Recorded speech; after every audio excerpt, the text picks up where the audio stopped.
ಎಲ್ಲರಿಗೂ ನಮಸ್ಕಾರ. ನಾನು ನಿಮ್ಮ ಡಾಕ್ಟರ್ ಬಿ.ಕೆ. ರಾಮ್ ಪ್ರವೀಣ್, ಜನತಾ ಆಯುರ್ವೇದ, ಹಾಸನ. ಓಂ ನಮಾಮಿ ಧನ್ವಂತರಿ ಮಾದಿದೇವಂ ಸುರಾಸುರೈರ್ವಂದಿತ ಪಾದಪದ್ಮಂ ಲೋಕೆ ಜರಾರುಗ್ಮಯ ಮೃತ್ಯುನಾಶಂ ಧಾತಾರಮೇಶಂ ವಿವಿಧೌಷಧೀನ ಧನ್ವಂತರಿ ರಮಾನಾಥಂ ಸರ್ವರೋಗ ನಿವಾರಕಂ ಆಯುರ್ವೇದ ಪ್ರವರ್ತಾರಂ ಒಂದೇ ಪೀಯೂಷದಾಯಕಂ. ಸರ್ವೇ ಜನಾಃ ಸುಖಿನೋ ಭವಂತು, ಸರ್ವೇ ಸಂತು ನಿರಾಮಯ. ಓಂ ಶಾಂತಿ ಶಾಂತಿ ಶಾಂತಿ.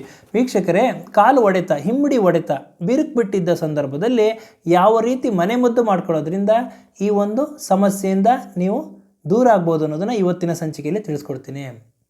ನಮ್ಮ ಚರ್ಮ ಒಣಗೋದಕ್ಕೆ, ಬಿರುಕು ಬಿಟ್ಕೊಳ್ಳೋದಕ್ಕೆ, ಒಡೆಯೋದಕ್ಕೆ ಪ್ರಮುಖವಾದ ಕಾರಣ ಏನು ಅಂದರೆ ನಮ್ಮ ಚರ್ಮದಲ್ಲಿರ್ತಕ್ಕಂತಹ ಮಾಯಿಶ್ಚರ್, ತೇವಾಂಶ ಕಡಿಮೆ ಆಗಿರ್ತಕ್ಕಂಥದ್ದು.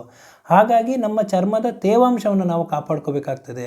ಆದ್ದರಿಂದ ಚರ್ಮ ಒಡೆದಿದ್ದ ಸಂದರ್ಭದಲ್ಲಿ, ಕಾಲು ಬಿರುಕು ಬಿಟ್ಟಿದ್ದ ಸಂದರ್ಭದಲ್ಲಿ ಪ್ರತಿನಿತ್ಯ ದಿನಕ್ಕೆ 2 ಬಾರಿ ಮಾಯಿಶ್ಚರೈಸರ್ಸ್ಗಳನ್ನ ಅಪ್ಲೈ ಮಾಡಬೇಕಾಗ್ತದೆ, ಹಚ್ಚಬೇಕಾಗ್ತದೆ.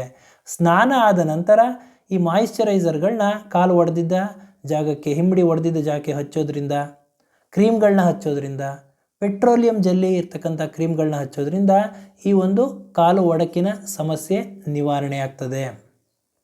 ಇನ್ನು ವಾರಕ್ಕೆ 1-2 ಬಾರಿ ಕಾಲುಗಳನ್ನ ಉಗುರು ಬೆಚ್ಚ ನೀರು ಅಥವಾ ಬಿಸಿ ನೀರಿನಲ್ಲಿ ತೊಳೆದು ಅದು ಒದ್ದೇ ಇದ್ದಾಗ ಪ್ಯೂಮಿಕ್ ಸ್ಟೋನ್ ಅಂತ ಸಿಗ್ತದೆ. ಆ ಪ್ಯೂಮಿಕ್ ಸ್ಟೋನಿಂದ ಒಡೆದಿರೋ ಜಾಗ ಹಾಗೂ ಗಟ್ಟಿಯಾಗಿರ್ತಕ್ಕಂಥ ಜಾಗವನ್ನು, ಹಿಮ್ಮಡಿ ಜಾಗವನ್ನು ಚೆನ್ನಾಗಿ ಉಜ್ಜೋದ್ರಿಂದ ಈ ಒಂದು ಒಡಕಿನ ಸಮಸ್ಯೆ, ಕಾಲು ಬಿರುಕು ಬಿಟ್ಕೊಳ್ಳೋ ಸಮಸ್ಯೆ ನಿವಾರಣೆ ಆಗ್ತದೆ.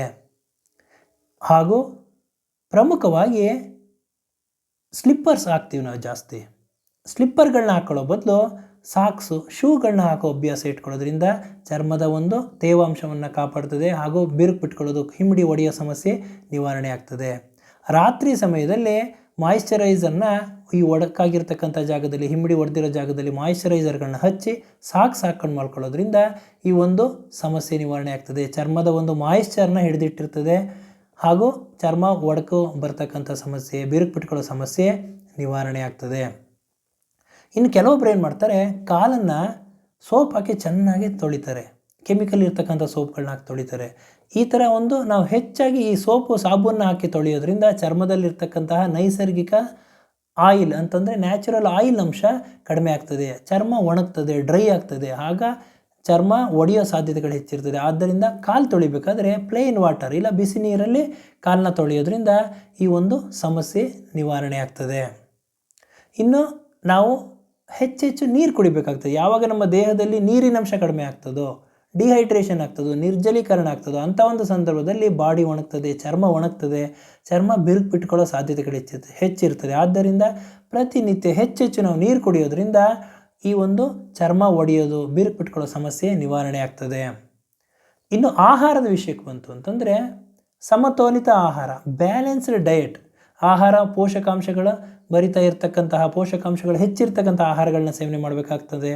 ಅದರಲ್ಲೂ ಪ್ರಮುಖವಾಗಿ ವೈಟಮಿನ್ ಇ, ಕ್ಯಾಲ್ಶಿಯಂ ಹಾಗೂ ಜಿಂಕ್ ಹೆಚ್ಚಾಗಿರ್ತಕ್ಕಂಥ ಆಹಾರಗಳನ್ನ ನಾವು ಸೇವನೆ ಮಾಡಬೇಕಾಗ್ತದೆ.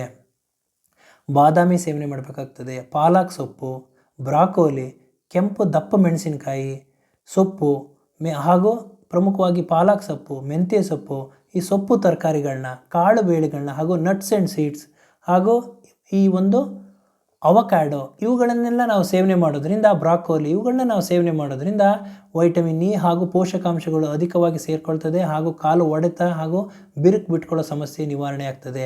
ಸನ್ಫ್ಲವರ್ ಆಯಿಲ್ನ ಉಪಯೋಗಿಸ್ಬೇಕಾಗ್ತದೆ, ಸೂರ್ಯಕಾಂತಿ ಎಣ್ಣೆನ, ಸೂರ್ಯಕಾಂತಿ ಬೀಜಗಳನ್ನ ಉಪಯೋಗಿಸಬೇಕಾಗ್ತದೆ ಹಾಗೂ ಈ ಕಾಳು ಹಾಗೂ ನಟ್ಸ್ ಆ್ಯಂಡ್ ಸೀಡ್ಸ್ಗಳನ್ನ ಉಪಯೋಗಿಸೋದ್ರಿಂದ ಇದರಲ್ಲಿ ವೈಟಮಿನ್ ಇ ಅಧಿಕವಾಗಿರ್ತದೆ ಹಾಗೂ ಚರ್ಮ ಒಡೆಯುವ ಸಮಸ್ಯೆಯಿಂದ ನೀವು ದೂರ ಆಗಬಹುದು.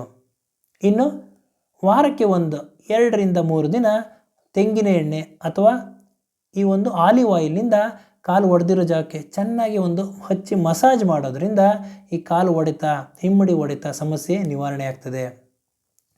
ಆದರೂ ಕೆಲವೊಬ್ಬರಿಗೆ ಹಿಮ್ಮಡಿ ಒಡೆದು ರಕ್ತ ಬರ್ತಾ ಇತ್ತು ಅಂತಂದರೆ, ಡಯಾಬಿಟಿಸ್ ಇದ್ದರೆ, ಸಕ್ಕರೆ ಕಾಯಿಲೆ ಇದ್ದ ಸಂದರ್ಭದಲ್ಲಿ ಈ ಥರ ಸಕ್ಕರೆ ಕಾಯಿಲೆಯಿಂದ ಬಳಲಿ ಕಾಲು ಒಡೆದು ರಕ್ತ ಬರ್ತಾ ಇತ್ತಂಥ ಸಂದರ್ಭದಲ್ಲಿ ನೀವು ಹತ್ತಿರವಿರ್ತಕ್ಕಂಥ ತಜ್ಞ ವೈದ್ಯರನ್ನು ಭೇಟಿಯಾಗಿ ಅವರ ಸೂಕ್ತ ಸಲಹೆ ಸೂಚನೆಯ ಮೇರೆಗೆ ಔಷಧೋಪಚಾರಗಳನ್ನ ಮಾಡ್ಕೋಬೇಕು ಅಂತ ಹೇಳ್ತಾ ಇವತ್ತಿನ ಈ ಒಂದು ಸಂಚಿಕೆಯನ್ನು ಮುಗಿಸ್ತಾ ಇದ್ದೀನಿ.